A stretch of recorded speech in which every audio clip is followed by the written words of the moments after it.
Hello friends, welcome back to this channel. दोस्तों, इस video में आप लोगों से मैं बात करना चाहूँगा रिलायंस पावर के लिए। लेकिन उससे पहले आप लोगों से रिक्वेस्ट रहेगी, अगर आप चैनल को फर्स्ट टाइम देख रहे हैं फाइनेंस मार्केट को, सब्सक्राइब करके बेल आइकन को हिट कर लीजिए और डीमेट अकाउंट के लिए डिस्क्रिप्शन बॉक्स में लिंक आपको मिल जाएगा।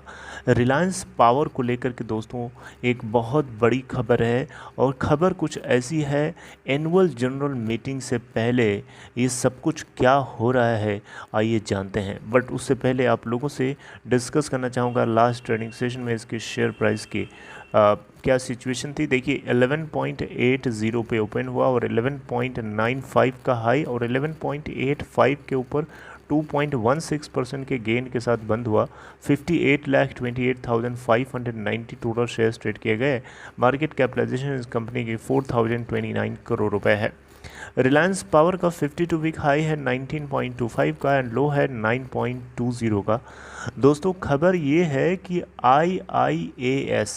आईआईएएस का मतलब है दोस्तों, ये एक प्रॉक्सी एडवाइजरी फर्म है। बेसिकली इसका फुल फॉर्म है इंस्टीट्यूशनल इन्वेस्टर्स एडवाइजरी सर्विसेज, जिसको हम शॉर्ट में आईआईएएस बोलेंगे। याद रखिएगा, आईआईएएस यानी इंस्टीट्यूशनल इन्वेस्टर्स एडवाइजरी सर्विसेज।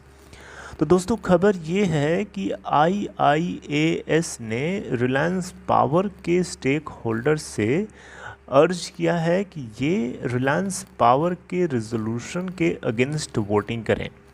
दोस्तों, आपको एक चीज़ बता दूं उससे पहले कि 28 जून 2022 को, यानी इसी महीने की 28 तारीख को इनकी ईजीएम शुरू हो रही है, एनुअल जनरल मीटिंग शुरू हो रही है, एजीएम शुरू हो रही है, जो 28 जून से शुरू हो जाएगी और 1 जुलाई को ख़त्म होगी और 2 जुलाई को कंक्लूड होगी। तो आप देख सकते हैं इनकी एनुअल जनरल मीटिंग जो है 2 जुलाई को स्केड्यूल्ड है। और एनुअल जनरल मीटिंग में आपको पता है, जब ई वोटिंग होगी तो उसमें शेयर होल्डर्स ही तो करते हैं ई वोटिंग। तो शेयर होल्डर्स को एक तरीके से एडवाइजरी जारी करी गई है प्रॉक्सी एडवाइजरी फर्म आईआईएएस के द्वारा, कि ये शेयर होल्डर्स यानी रिलायंस पावर के शेयर होल्डर्स रिलायंस पावर के द्वारा जो फाइनेंशियल स्टेटमेंट अडॉप्ट किया गया है मार्च 31, 2022 का, उसके अगेंस्ट, यानी कुछ यहाँ पे कंसर्न है, जो ऑडिटर्स के कंसर्न्स हैं इनके फाइनेंशियल ईयर 2022 के जो स्टेटमेंट है उसमें कुछ चीज़ें हैं जो मेंशन नहीं है या जिसको इग्नोर किया गया है, और इसी को लेकर के आईआईएएस ने इसके शेयर होल्डर से ये रिक्वेस्ट किया है कि अगेंस्ट वोटिंग करें। आप देख सकते हैं दोस्तों, यहाँ पे इस एडवाइजरी फर्म की तरफ से बताया गया कि इनका ओपिनियन सीधा सीधा ये है कि जो फाइनेंशियल ईयर 2022 का कंसोलिडेटेड स्टेटमेंट है उसमें बहुत सारे कंसर्निंग पॉइंट्स हैं। नॉन प्रोविजन ऑफ इंटरेस्ट जो कि 360 करोड़ रुपए का बनता है फाइनेंशियल ईयर 2022 का, क्योंकि इनकी एक Holi own subsidiary, Reliance power की एक होली ओन सब्सिडरी है जिन्होंने बोरोइंग किया हुआ था, और उसको लेकर के या उस बोरोइंग के 360 करोड़ रुपए के इंटरेस्ट को इन्होंने नॉन प्रोविजन के रूप में दिखाया है। यानी रिलायंस पावर ने एक तरीके से देखा जाए तो 31 मार्च 2022 के फाइनेंशियल ईयर यानी लास्ट फाइनेंशियल ईयर का जो कंसोलिडेटेड या स्टैंडअलोन स्टेटमेंट है उसमें इस बोरोइंग को मेंशन नहीं किया गया है। यानी it is concern over non provision of interest of 360 crore for financial year 2022 on the borrowings of its Holi own subsidiary, जिसका नाम है Vidarbha industries private limited. Vidarbha industries private limited ने जो लोन ले रखे थे, जो उधारी ले रखे थे, उसको इन्होंने अपने फाइनेंशियल स्टेटमेंट में नॉन प्रोविज़न रखा है, यानी उसको प्रोविज़न नहीं किया, उसके लिए इन्होंने उसको मेंशन नहीं किया है। तो आईआईएएस जो है इसके नोट के थ्रू इसके स्टेक होल्डर से इसी के अगेंस्ट वोटिंग करने के लिए इनके ईजीएम में कहा है कि किसी भी तरीके से इसको फेवर नहीं मिलना चाहिए। देखिए, वीआईपीएल यानी विदर्भा इंडस्ट्रीज़ प्राइवेट लिमिटेड ने फाइनेंशियल ईयर 2022 के दौरान लॉस पोस्ट किया। इससे पहले फाइनेंशियल ईयर 2021 के दौरान भी लॉस पोस्ट किया। ये आपको पता होना चाहिए, रिलायंस पावर की होली ओन सब्सिडरी है। और अगर VIPL की बात करें यानी विदर्भा इंडस्ट्रीज़ प्राइवेट लिमिटेड की बात करें तो इसकी जो करंट लाइबिलिटीज़ हैं, अभी की जो लाइबिलिटीज़ हैं वो इसके करंट एसेट से कहीं ज़्यादा है, और इसका 2019 से कोई ऑपरेशन भी नहीं चल रहा है। यानी इसके ऑपरेशनल जो प्लांट था, जो ऑपरेशनल था, वो 2019 से ठप पड़ा हुआ है, बंद पड़ा हुआ है।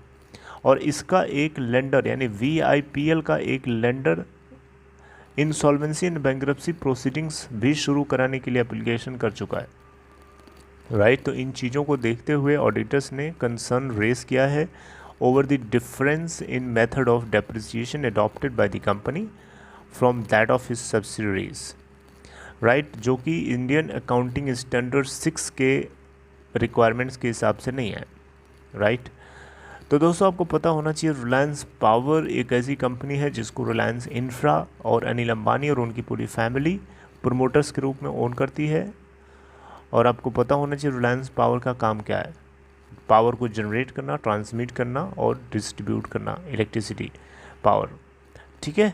तो दोस्तों ये है खबर। अच्छा, IIAS ने एक यहाँ पे इन्वेस्टर से ये भी कहा है कि ये सतीश सेठ को रीअपॉइंट करने के लिए वोट करें।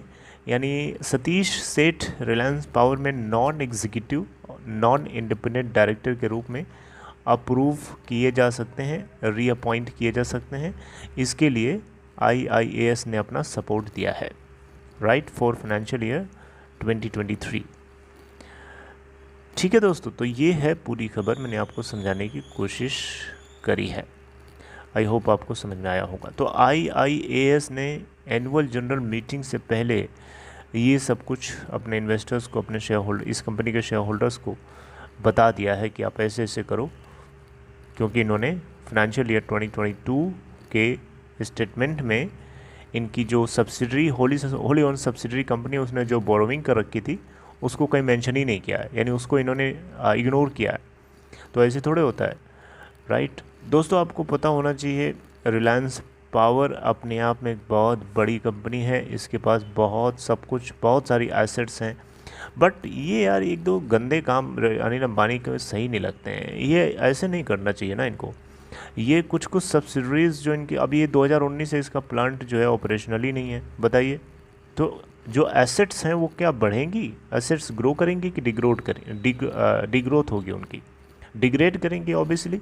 तो किसी, अब आप कार खरीद कर रख लोगे घर में और चलाओगे नहीं, तो फिर ऑब्वियसली आपकी कार की वैल्यू तो डिग्रेड हो रही है, after time it will be cheaper and cheaper. तो रिलायंस पावर को अपने इन प्लांट्स को एक्टिव रखना चाहिए, ऑपरेशनल रखना चाहिए, और उनकी लायबिलिटीज़ को मेक श्योर करना चाहिए कि कम रहें उनके करंट एसेट्स से। अगर कम रहेंगे तभी तो वो इंजन प्रॉफिटेबल होगा, नहीं तो फिर कहाँ से रहेगा। तो ये कुछ चीज़ें हैं जो अनिल अंबानी को उनके बिहेवियर के अंदर एक गंदी चीज़ें हैं, जिसकी वजह से उनकी कंपनीज लॉस में चली जाती हैं। अदरवाइज़ रिलायंस पावर का पोर्टफोलियो बहुत दमदार है, बहुत अच्छा पोर्टफोलियो है। अगर चलाने वाला कोई ढंग का हो तो इसको अच्छे से चला सकता है, लेकिन बुद्धि जब घूम गई होती है ना, जो मति होती है, दिमाग मारा जा चुका होता है, तो फिर आदमी का दिमाग काम नहीं करता, वो कुछ भी गलत करता है, उसको पता नहीं चलता कि वो सही कर रहा है गलत कर रहा है, राइट। तो रिलायंस पावर के रिस्पेक्ट में मैं थोड़ा सा गुस्सा लग रहा है अनिल अंबानी पे, क्योंकि रिलायंस पावर एक बहुत अच्छी कंपनी है, अच्छा पोर्टफोलियो है इसका। प्राइवेट सेक्टर पावर जनरेटर्स में रिलायंस पावर की एक अच्छी पकड़ है, अच्छी पोर्टफोलियो है। It has a lot of assets जिसको प्रॉपर तरीके से यूटिलाइज करके बहुत बढ़िया प्रॉफिट कमा सकता है, बट चलाने वाला सही नहीं है। चलिए आगे फिर मिलेंगे हम लोग बातचीत करते हुए किसी टॉपिक के ऊपर, और रिलायंस पावर को लेकर के मेरी नज़र जो है बनी रहेगी। आगे एनुअल जनरल मीटिंग है, ई वोटिंग आपकी 28 जून से शुरू हो जाएगी, 1 जुलाई को ख़त्म हो जाएगी, 2 जुलाई को कंक्लूड किया जाएगा एनुअल जनरल मीटिंग, जिसके अंदर पता चलेगा कि वोटिंग किस तरफ गई है। बाकी आपसे मैं मिलूँगा आगे कुछ और चर्चा करते हुए, तब तक अपना ख्याल रखिए। और आपको क्या लगता है कमेंट बॉक्स में ज़रूर बताइएगा कि क्या आप फेवर में वोटिंग करेंगे या अगेंस्ट वोटिंग करेंगे, अगर आप एक स्टेक होल्डर हैं तो, राइट। बाकी आपकी मर्जी है। तो दोस्तों बस इतना ही। आई होप आपको ये वीडियो अच्छी लगी होगी। अगर आपको ये कंटेंट अच्छा लगा हो तो इस वीडियो को लाइक ज़रूर करिएगा, और साथ ही साथ अगर आप चाहें तो इसको शेयर भी कर सकते हैं अपने दोस्तों में। और दूसरी चीज़ कि अगर आप चैनल से जुड़े नहीं हैं तो जुड़ जाइए, देर मत कीजिए। जुड़ने के लिए आपको सब्सक्राइब करना है और बेल आइकन को हिट करने के साथ साथ ऑल पे ज़रूर क्लिक करना है, तभी आपको नोटिफिकेशंस मिलेंगी और आप कैच कर पाएंगे। Okay, so stay tuned. मैं आपसे मिलूंगा जल्दी ही कुछ और चर्चा करते हुए। तब तक अपना ख्याल रखिए। Take care.